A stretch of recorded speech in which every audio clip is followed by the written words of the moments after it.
Go, Mateo. Yes, madam. Simulan mo na, susunod Okay, kami. dance daw. 6, 7.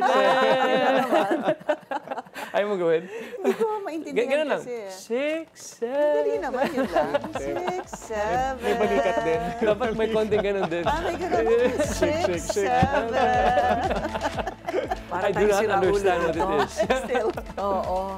Pero masaya naman na nagiging tahimik, payapa ang ating mga itong nakaraang 2 araw na protesta. Safe Kesa lahat, yung walang- huling beses, hindi ba nagkaanuhan doon?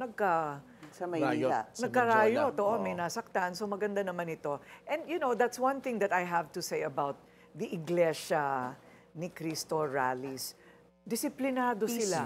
Peaceful sila. Organized. Oo. At saka, parang nagkakasundo sila sa kanilang messaging na talagang laban ito sa corruption and for accountability. At wala silang binabanggit na mga pangalan. Oo. So yun naman ang maganda. Kaya tama rin sinabi ni Ka Edwil na wag nang pilitin na kami ay bahagi ng destabilization.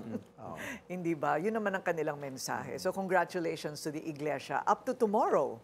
One more day. So, you might want to greet Willard. Kasi Yes. wala kayong dalawa Happy dito. birthday Yung pa rin eh.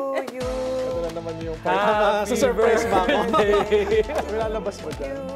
Wala. Happy Birthday! Happy birthday! Happy birthday! Magaling kumanta. 6, 7. Oy, magaling. Oh, parang tama. Oy, hindi. Si Mateo, magaling din kumanta. Hindi ko alam. Yung may album Yes. niya, Alam mo. Mateo. Alam mo, ang gusto niyang kinakanta, yung kinakanta ng matatanda. How do you remember? Of Okay. course, I remember. Ano yung kinakanta ng mata? I forgot na. Yung mga- Willard, I don't happy know. birthday! What's your Christmas wish? Oh, Christmas birthday wish. Birthday Ano? wish. Sabi ko nga kahapon kay Pinks, sana bumuti na yung bansa para wala nang reason para makancel yung birthday leave. Yun. Kasi na-cancel yung birthday Oo leave nga, kahapon. pinagtrabaho ka tuloy bigla.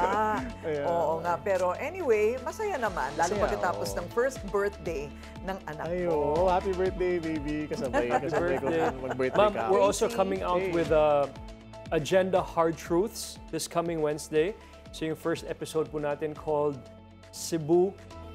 Ano yung title namin? Nalimutan ko. Cry for Justice. Cry for Yes. Justice. Congratulations. Yeah, We'll so be on the watching Agenda that. Hard Truths this coming Wow. Wednesday po. What time? The time will be determined We'll on the get back social to media you accounts. tomorrow. 8 p.m. 8 p.m. Our Okay, after On very Point. good Very good. floor director, just What's his name? brother. Brother.